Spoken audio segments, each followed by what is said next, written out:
जय हिंद dear aspirants and parents.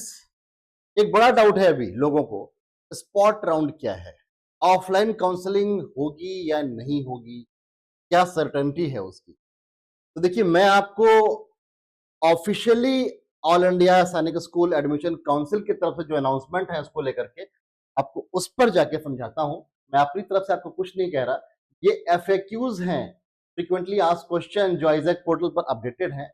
और आप यहाँ point number 20, what is the procedure after completion of all online round if I have not been allotted any school। अगर मुझे अभी तक कोई स्कूल नहीं मिला है तो ऑनलाइन राउंड्स के बाद क्या है प्रोसीजर एडमिशन। तो in the event that seats remain vacant after completion of all 6 online rounds and offline round shall be conducted strictly subjected to availability of vacancies. अगर वैकेंसीज अवेलेबल हुई तो एक offline round conduct कराया जाएगा, सारे के सारे ऑनलाइन राउंड खत्म होने के बाद, जिसे आप स्पॉट राउंड भी कह सकते हैं। देखिए, यहीं पर पॉइंट नंबर 22 में कहता है, what is offline admission. Offline admission is the process where in the unfilled vacant vacancies in a school after completion of all online rounds will be made available on the portal. सभी online rounds खत्म होने के बाद जो admission process start की जाएगी, Anfield vacant vacancies को fill करने के लिए, वो है ऑफलाइन काउंसलिंग, यानी कि spot round of counselling. How do I choose for a school for offline admission. मैं कैसे चुनूंगा एक स्कूल को ऑफलाइन एडमिशन के लिए। The candidates first preference school shall be treated as the default for the offline counselling. आपने अपनी choices भरते समय जो अपने फर्स्ट चॉइस दी थी, वही चॉइस आपको ऑफलाइन राउंड के लिए डिफॉल्ट मानी जाएगी। और अगर उस स्कूल में आपकी कैटेगरी में सीट्स अवेलेबल हैं तो आपको वहां पर ऑफलाइन एडमिशन यानी स्पॉट राउंड के लिए वहां से बुलावा आ जाएगा। एक और बड़ा डाउट है, क्या ऑफलाइन काउंसलिंग के टाइम पर कैंडिडेट खुद न जाकर के अगर उसके माँ बाप वहां चले जाते हैं तो क्या वो वैलिड माना जाएगा। तो भाई साहब, उसका आंसर है no. Candidate must be present physically. Candidate का वहां पर प्रेजेंट होना बहुत जरूरी है। तो किसी भी सूरत में ऑफलाइन राउंड जो है वो फिजिकली प्रेजेंट होने का राउंड है। आपको वहां पर निश्चित रूप से प्रेजेंट ही होना होगा और इसके अलावा और कोई तरीका नहीं है। तो देखिए, 5वां राउंड का काउंसलिंग ऑनलाइन जो है वो खत्म हो गया है। अब after 5th round of counselling देख लेते हैं कि कितना सीट मैट्रिक्स क्या है, कहां कहां कितना सीट बचा हुआ है। क्लास 6 के लिए हमने सर्च में डाला और सैनिक स्कूल में देखिए, जैसे हम देख पा रहे हैं, एग्जाम्पल के लिए ले लेते हैं सैनिक स्कूल कालीकिरी।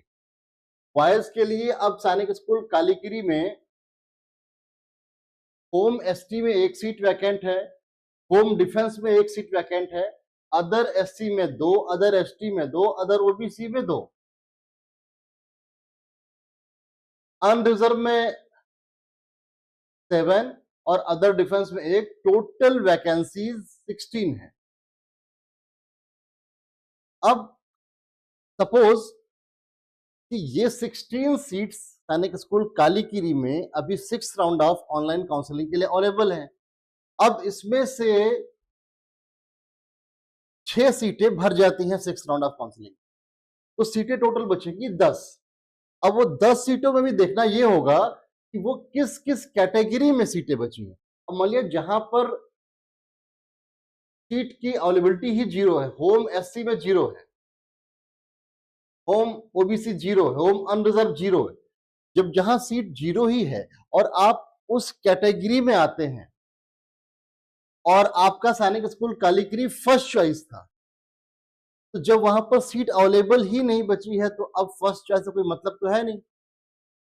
तो इसलिए इस कैटेगरी को अगर आप बिलोंग करते हैं जहां पर सीटें नहीं बची हैं, तो वहां आपका नाम ऑफलाइन काउंसलिंग या स्पॉट एडमिशन में नहीं आएगा।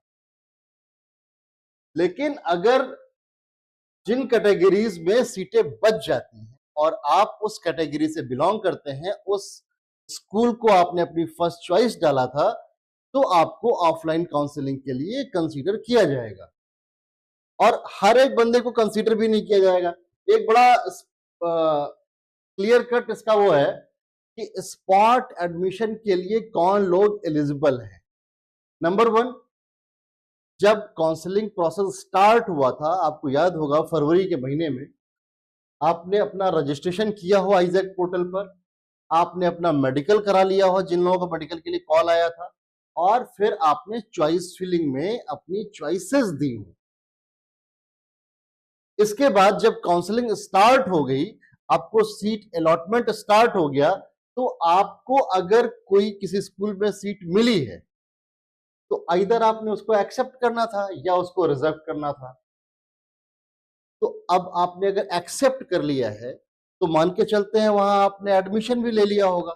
और अगर आपने एक्सेप्ट कर लिया और एडमिशन नहीं लिया, एक्सेप्ट तो कर लिया, जल्दी जल्दी में वो 3 दिन आपको टाइम मिला, आपने जल्दबाजी में उसको एक्सेप्ट कर लिया, लेकिन फिर आपके दिमाग में, आपके पेरेंट्स के दिमाग में कुछ आया और आपने कहा नहीं वहां तो जाने का मन नहीं है, और आप वहां गए और आपने वहां नहीं गए और एडमिशन की फॉर्मेलिटीज आपने वहां नहीं की। तो भाई आप सिस्टम से होशियारी करने चले, तो सिस्टम ने क्या किया, सिस्टम ने आपको टोटल प्रोसेस से बाहर कर दिया।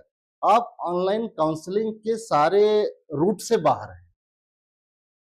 तो जब आप ऑनलाइन काउंसलिंग के रूट से ही बाहर हो गए तो फिर ऑफलाइन काउंसलिंग में आपका कोई भी हक बनता नहीं। सिस्टम से होशियारी करने वालों को सिस्टम बाहर कर देता है। लेकिन अगर आपको अलॉटेड स्कूल पसंद नहीं आया और आपने ईमानदारी से उसको रिजेक्ट कर दिया, जब आपने रिजेक्ट कर दिया तो आप नेक्स्ट ऑनलाइन राउंड के लिए एलिजिबल हो गए, कंसीडर कर लिए गए। अब भाई मान लिया कि आपको नेक्स्ट राउंड में स्कूल अलॉट हुआ, नहीं हुआ, और जो अलॉट हुआ वो आपको पसंद आया, नहीं आया, नहीं आया, अगर आ गया तो फिर आपने एडमिशन ले लिया होगा, और अगर नहीं लिया है आपने तो आपने फिर उसको रिजेक्ट कर दिया होगा, नहीं लेना था, आपको पसंद नहीं आया तो। और कुछ लोग ऐसे होशियार थे कि जिन्होंने कोई एक्शन नहीं लिया, सीट उनको अलॉट हुई और उन्होंने उसको छोड़ दिया एज इट इज, ना एक्सेप्ट किया ना रिजेक्ट किया, कोई एक्शन नहीं।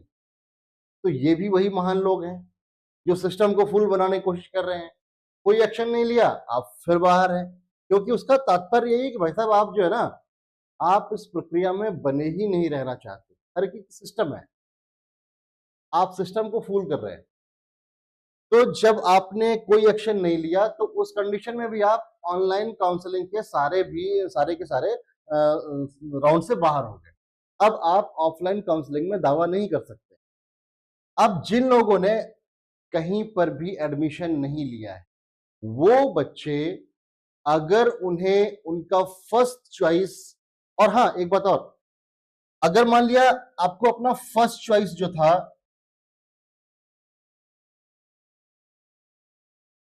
वही अलॉट हो गया, आपने जो फर्स्ट प्रेफरेंस भरी थी, आपको पिछले ऑनलाइन राउंड में से कहीं पर फर्स्ट चॉइस थी वही अलॉट हो गई, और आपने उसको भी कहीं रिजेक्ट कर दिया। ऐसे महान लोग हैं इसमें अभी। तो फिर अब आप सोचिए कि जब, और ऑफलाइन जो ये ऑफलाइन राउंड है, स्पॉट राउंड है, ये फर्स्ट प्रेफरेंस के लिए ही है, और आप उसको एक बार रिजेक्ट कर चुके हैं। तो जब रिजेक्ट कर चुके हैं तो फिर दोबारा वो आपको कॉल नहीं करने वाले। ठीक है, तो ये थी एलिजिबिलिटीज कि कौन इसके लिए एलिजिबल है और कौन इसमें एलिजिबल नहीं होगा।